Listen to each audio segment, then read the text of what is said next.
Buenos dias, buenos tardes mga amigos, mga amigas, sa aking mga kumpanyeros at kumpanyeras. Magandang araw po sa inyong lahat. Ako po ang inyong lingkod, si Attorney Rene Bueno. Ang ating pong lecture sa episode na to ay tungkol po sa legalidad ng mga rally na walang permiso galing sa local government unit. At ito po ay ikukumpara natin ang pamamalakad ng ating kasalukuyang Pangulong si Bongbong Marcos sa naging style na iron fist ng dating Pangulong si Gloria Macapagal Arroyo. Yan, at ire-recall natin kung ano ba nangyari noong mga panahon ni Gloria Macapagal Arroyo nung siya ay nababantaan ng kudeta, nagkakaroon ng malaki ang rally dyan sa EDSA. Ikikwento ko po sa inyo kung ano nangyari doon. Okay, so paano yung naging approach niya. Para huwag kayong mag-alala, hindi ito yung klase ng lecture na pampaantok na kapag after 5 minutes tulog na kayo. So gagawin nating masigla ito dahil ang batas kapag sineryoso mo talaga masyado nakaka-high blood at minsan nakakaantok. Naalala ko noon, nagre-review ako sa bar no, yung mga kaklase ko doon sa likod ng kwarto sa dulong upuan. Naku, akala mo nakikinig, yung pala nakapikit na lahat no habang nagle-lecture yung aming law professor. Okay, so magsimula tayo sa batas, no? Yung tinatawag nating Batas Pambansa number 880. Ito yung tinatawag nating Public Assembly Act of 1985. So 1985 ito po ay isang batas, no, na nailabas nung panahon pa ni Ferdinand Marcos Sr. Kasi 1985 di ba? Siya pa ang presidente noon. Sabi ng batas na to, kung gusto mo mag-rally sa kalsada, kailangan mo ng written permit mula kay Yorme, yung mayor ng lungsod na kung saan magdadaos kayo ng isang protest rally. Okay. Bakit kailangan ng permit? Ang sagot, simple lang. Para ma-adjust ng pamahalaan ng trapiko at hindi magkabuhol-buhol ang mga sasakyan. Hindi katulad nung nangyari kanina. Surprise rally ang nangyari kanina. Ayun, no, hinarang yung mga bus sa gitna ng EDSA, ang daming nabalahaw sa traffic, ang daming hindi nakapasok, ang daming na-late, maraming bata ang hindi nasundo sa oras dahil parado ang EDSA, ang Ortigas, Boni Serrano. Ngayon, ang susunod na tanong, kapag ba walang permit ang isang rally, automatic ba na illegal na agad ang protesta na yan? Okay? Ang sagot naman dyan, hindi po. Hindi po illegal. Ayon po sa ating Korte Suprema, ang karapatang magtipon-tipon at magpahayag ng saloobin ay isang constitutional right na nakasulat po yan sa Article 3, Section 4 ng ating 1987 Constitution.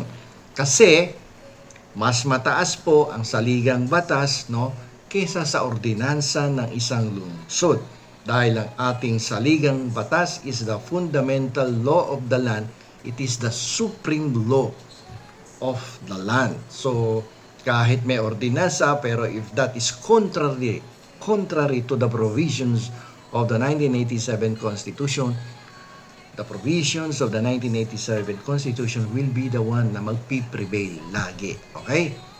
Kaya naman kung walang permit ang isang rally, ang tawag doon ay regulatory infraction o paglabag sa regulasyon.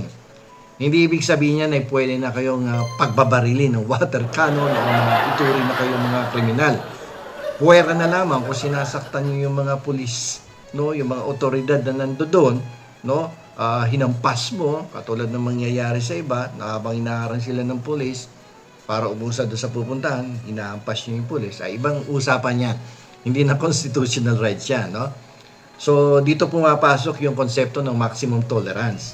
Ang mga pulis po ay obligado magtimpi. Kahit anong dami na ng mura o sigaw ang matanggap nila during the rally, hanggat walang karahasan o yung tinatawag na clear and present danger sa publiko, bawal po silang manakit o magdepensa, no, ng marahas. Parang jowa, no? Kahit mahal na mahal mo yung jowa mo, alam mo nang kinakaliwa ka, ikaw ay dahil sa sobrang pagmamahal, ay timpin-timpi ka, kahit galit ka na, hindi ka pa rin nananakit ng jowa mong kinakaliwa ka na. Bakit? No? Kasi maximum tolerance ang ina-apply mo sa sarili mo. Okay? So, Ganyan po ang nangyari po kanina ay talaga namang maximum tolerance, no? Pero may nakita tayong ilang inaresto dahil may ginawang kalokohan na. Kasi pag may ginagawa ka ng karahasan, hindi na ibang usapan na 'yon, no? Hindi na constitutional rights 'yan. Okay? So, yung kawalan po ng permit, actually may parusa 'yan eh. Pero sa totoong buhay, paano mo naman naarestohin ng 15,000 tao na daw yung nandoon sa EDSA as of 8 o'clock, no? Today, no? Ang dami na nagrarally doon. Eh kung ikukulong mo yan, dadamputin mo, saan mo ikukulong yan? At paano yung budget ng Bureau of Jail and Management para pakainin mo yung 15 tao na nagrally dyan at kung dadamputin mo yan? Pero pag-usapan natin no, kung pwede ba damputin yung mga tao na yan. Okay? So, dito, ang nangyari dito, parang lumabas na surprise emergency rally at sinabi nga ng Iglesia ni Cristo na ito ay parang nagdi-disagree sila sa gobyerno sa ginagawa nitong pagkilos laban kay Senator Marcoleta na ngayon ay nahaharap sa plunder case, no? At dahil nga sinabi ng Iglesia na Cristo na bakit itong si Marcoleta ang siyang nagbunyag ng malawakang pandarambong dito sa ating bayan, eh bakit siya yung nakakasuhan? Eh yan po ang posisyon ng Iglesia ni Cristo. Pero para sa akin, sana hindi na nakikialam ang mga religious group dito sa mga ganitong usapin sapagkat ano to patakaran to ng gobyerno. Kung may nakikitang ebidensya laban kay Marcoleta, hayaan mo ang judicial system ang magpasya, no? Kung talagang may kasalanan at wala, at wag sanang pakikialaman ng mga religious organizations kung paano hawakan ng pamahalaan ang pagpapatupad ng batas laban sa mga tiwaling public officials, di ba? Eh kung umuusad naman ng tama ang batas, bakit ninyo hinahadlangan, bakit ninyo pinipressure ang mga public officials na humahawak ng mga kaso? Sana wala nang ganunan, di ba? So, katulad kanina, nagka-traffic dyan sa EDSA at maraming na late sa trabaho. Maraming hindi rin nakapasok. Maraming mga batang pumapasok sa eskwela katulad dyan sa Green Hills, no? Na sinundo ng alas 4, nakauwi sa bahay alas 8 o hinatid ilang oras bago nakarating sa eskwelahan. Nagka-late-late yung mga bata. So, kung gusto nyo galangin ang karapatan ninyo, yung constitutional right nyo to freedom of expression and freedom to peaceably assemble, sana galangin din ninyo yung karapatan ng mga commuters, karapatan ng mga nagtatrabaho, karapatan ng mga estudyante, no? Dapat dito kasi ay mutual respect ang ipakita natin, na hindi yung karapatan lang ninyo ang iniisip ninyo, no? May mga taong dumadaan diyan sa EDSA libo-libo araw-araw upang pumasok sa trabaho, pumasok sa eskwela, umattend na meetings, makipag-appointments tungkol sa negosyo nila. Tapos naharang ninyo diyan sa EDSA, nabalaho sa trapiko, hindi natuloy ang mga kanilang pakay para sa araw na yon, perwisyo.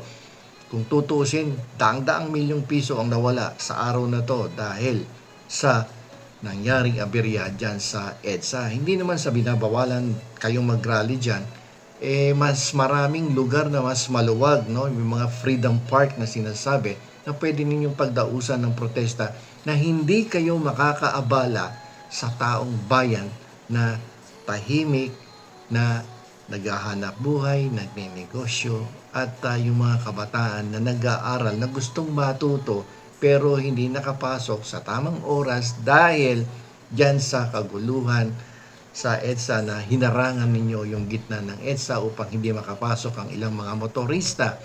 Ayun, hindi na tama yun. At ako'y hindi sumasang-ayon sa mga ganyang pagkilos na ginagawa ng mga rallyista. Kung sana nandoon lang kayo sa isang lugar na tahimik, walang naiistorbong tao, ay okay lang. Kahit isang linggo kayo magsisigaw doon at maputulan kayo ng litid sa kasisigaw, walang problema. So, pero kung kayo ay nakakaistorbo na sa ibang mamamayan natin na naghahanap buhay, nag-aaral at nagnenegosyo, ay hindi na po tama yan. Alam nyo, sa totoo lang, medyo malumanay or kalmado masyado yung approach ng ating Pangulo pag nagkakaroon ng ganitong mga kilos protesta. Pero kung ihahambing nyo to sa mga nakaraang administrasyon, ibang-iba ang style ng mga dating presidente. Agresibo masyado at merong ipinaaresto talaga ng mga personalidad na prominente. So balikan po natin no, yung nakaraan para makita ninyo ang kaibahan nitong approach ng kasalukuyang Pangulong si Bongbong Marcos as compared with the other presidents. Tukuyin natin in particular si Gloria Macapagal Arroyo. Noong February 2006, sa ilalim po ng pamumuno ni Gloria Macapagal Arroyo, nagkaroon po ng matinding banta no against Gloria Arroyo. Nagkaroon ng kudetang threat laban sa kanyang administrasyon. So ano ang ginawa ni Gloria during that time? Naglabas siya agad ng Presidential Proclamation number 1017 na nagdedeklara ng State of National Emergency. Yan nakarating sa Supreme Court yung usapin na yan. Nung panahon na yon, nagmarcha yung grupo ni na Professor Randy David. Kilala niyo po si Randy David? Sikat na sociologist at professor to sa UP. No? Kilalang sa sociology siya. Nagmarcha yan sa EDSA para gunitain ang people power noong 2006. Ang dala lang niya nung pumunta siya sa EDSA ay ang kanyang boses at prinsipyo. Pero ano nangyari? Inaresto po siya nang walang warrant of arrest at dinala po yan sa Camp Crame. No? Dire-diretso yan, dinampot. Kasi marami ring following si Randy David during that time. So, siya yung hinugot ng mga polis, dinala sa Crame. So, ang naging estilo ni Gloria noon ay tinatawag na securitization. Ang pananaw ng Malacanang nung araw, kapag nag-ipon-ipon o nagtipon-tipon kayo sa EDSA na walang paalam, no? Pinatitibag ninyo ang gobyerno. Pinababaksak ninyo. Kaya arestado kayo. Walang maximum tolerance. Ang ginamit ay maximum clearance. So, dahil doon, siyempre may abogado yan si Randy David at matitindi ang lawyer niyan. So, rumesback sila. No? Ang naging kaso, Randy David versus Gloria Macapagal Arroyo, President Gloria Macapagal Arroyo. Hindi pumayag si Randy David at ang kanyang mga abogado. Basta ganun-ganunin na lang siya. At ang kanyang karapatan sa ilalim ng saligang batas. Umabot po yung kaso sa Korte Suprema. Naging landmark case yan. David versus Arroyo. Doon sa kaso na yan, pinalo ng Korte Suprema. No? Ang puwet ng ehekutibo. Pinalo sila dyan. Sabi ng Korte Suprema, unconstitutional ang pag-aresto kay Randy David. Hindi pwedeng gamitin ang state of emergency para basta-basta na lang mga aresto ng mga taong nagpapahayag lang ng kanilang pagkadismaya sa pamamalakad ng gobyerno. Ang kanila namang pamamaraan upang ihayag ang kanilang nararamdaman at damdamin ay sa pamamagitan ng isang mapayapang protesta. So sabi ng Korte Suprema, hindi maaaring mangibabaw ang ganyang klaseng pagtrato sa mga mamamayan na ginagamit lang naman ang kanilang mga karapatan sa ilalim ng saligang batas. No? Merong freedom of expression, merong freedom of the press, merong freedom to peaceably assemble under the 1987 Constitution. At ang taong bayan ay malayang gamitin yan. So, medyo pahiya si dating President Gloria Arroyo doon sa kaso na yon dahil napalo sila sa puwet ng ating Korte Suprema. Ngayon, so, pumunta naman tayo sa kasalukuyang sitwasyon. Itong nangyari sa EDSA kanina at ang balita ko nga ay bukas magpapatuloy ang protesta, rally at binigyan na ni Joy Belmonte, ni Mayor, ng permit, no? Wala alas 8 hanggang alas 8 ng gabi, magrarally daw sila uli dyan. Okay? So, sa ilalim po ng administrasyon ng PBBM, hindi ganito ang style na ginagawa niya, katulad ng 2006 kay Gloria Macapagal Arroyo, no? Since may nagaganap na malaking pagtitipon ang isang malaking grupo diyan sa EDSA kaninang umaga hanggang ngayong gabi, no, na sa pamumuno ng Iglesia ni Cristo, walang permit, no? Pero anong ginagawa ng gobyerno? Maximum tolerance. May inaresto bang mga nagrarally? Merong mangilan-ngilan, pero kasi yun ninanakit ng mga pulis. So, paano ito hinarap ng kasalukuyang administrasyon ni Bongbong Marcos kumpara kay Gloria Macapagal Arroyo? Masyadong malaki ang pagkakaiba ng style ng paghawak sa ganitong klaseng political problem, no?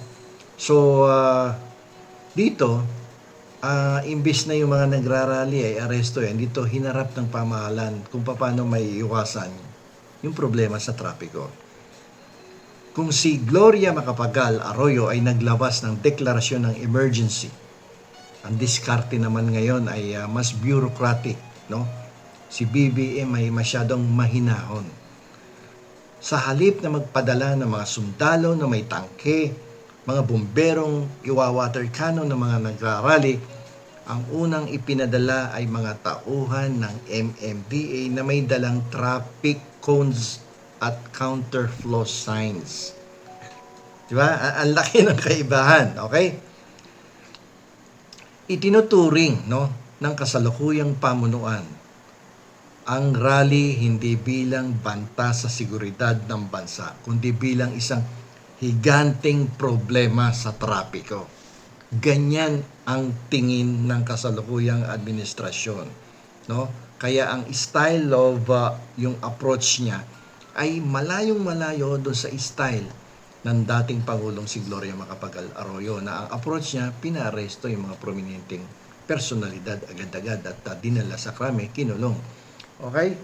So dito kasi parang lumalabas, nagkakaroon ng pagpapatupad ng legal accommodation. Legal and political accommodation. Parang gano'n. So sa halip na marhas na pagbuwag o pag-aresto, pinayagan muna silang manatili, no, doon sa EDSA habang inaayos ang komunikasyon between the leaders of this rally and the government, no? Kung sino man ang tumatayong leader doon. At ngayon nga, nag-issue na po ng permit, sabi sa balita, no? Bukas meron silang permit. Mula alas 8 ng umaga hanggang alas 8 ng gabi, pagdating ng gabi, disperse na yan. Alis na kayo, no? At dapat sumunod sa mga panuntunan ng gobyerno ng Quezon City. Ito po yung tinatawag na accommodation style. Iniiwasan ng gobyerno na maging martir ang mga nagrarally. Alam kasi nila na kapag may isang nasaktan o inaresto, na mas lalong magagalit ang marami at lalong mas haba ang pila ng trapiko sa EDSA. So, baka makakuha pa ng simpatsya sa taong bayan. So, ganun ang ginagawang estilo ng kasalukuyang pamahalaan. Kasi ang dami nagtatanong sa akin, Sir, parang sobrang bait itong presidente natin, no? Tinatarantado na siya. Okay. Ngayon, parang political calculus to . Huwag tayong maglokohan. May politika rin kasama dito no? Ang mga grupong nagtitipon-tipon dyan sa EDSA, minsan ay may malaking impluensya yan sa boto. Kasi mga iglesia ni Cristo yan. Nagpapatupad ng black voting yan kapag election. Kung si Gloria noon ay nakikipaggera sa mga rebeldeng sundalo at kaliwa, ang kasalukuyan pong administrasyon ay maingat masyado na hindi mabangga ang mga grupong may malaking solidong suporta. Kaya ang utos sa PNP, bantayan nyo lang, siguraduhin ligtas sila at huwag kayong gagawa ng ingay. So kung titingnan nyo, ang layo po ng diferensya, di ba, ng style of governance ni Gloria at saka ni BBM. At dito sa rally nito, ang permit po ay regulasyon lamang. Hindi po ito ang pinagmumulan ng ating karapatan. Karapatan mo nang magpahayag dahil tao ka at Pilipino ka. Hindi dahil pinayagan ka ng mayor na magsalita, magsisigaw dyan hanggang mapatid ang litid mo. Pero bilang responsableng mamamayan, rerespetuhin mo rin dapat ang karapatan ng kapwa mo na makauwi ng maaga sa pamilya niya nang hindi natitigil o nababalahaw dyan sa kalsada, dyan sa EDSA. Abay, irespeto mo rin naman ang mga karapatan nila. Gusto makauwi ng maaga, makapagpahinga, pagod sa trabaho. Pero ang nangyari ngayong araw na to, andyan dyan, hinarangan ninyo ang EDSA, tuloy nagkabuhol-bulo ang trapiko. Magkaiba ang panahon, no? Ang estilo ni Gloria Arroyo nung araw, noong 2006, ay agresibo masyado. At legalistikong marahas, no? Gagamit ng batas at dedeklara yan, no? Magkakaroon ng deklarasyon para manggipit ng tao. Ang estilo naman ngayon ni BBM ay mas pragmatic at de-escalatory. Pabababain niya yung tensyon, no? At dadaanin sa pakiusap. At itong MMDA yan siyang dapat makipag-ayos sa mga nagrarally. At syempre yung DILG. Yung DILG, nakita ba natin DILG, Secretary? Okay. So ang batas po ay buhay natin yan, no? At ang pagpapatupad po niyan ay depende po sa nakaupo sa Malacanang at kung sino ang nasa kalsada, no? Kanya-kanyang style yan, kanya-kanyang estilo kung paano mo ipatutupad ang batas, paano mo rerespetuhin ang mga taong nagbibigay ng kanilang saloobin in accordance with their constitutional rights. Okay? So, sana naging malinaw sa inyo ang pagkakaiba ng legalidad ng rally noon at ngayon.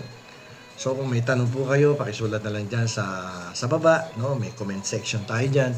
At kung may panahon ay ating pong sasagutin. So, hanggang dito na lamang po. Ito pong muli ang inyong lingkod, si Atty. Rene Bueno. At mag-iingat kayo sa inyong pag-uwi.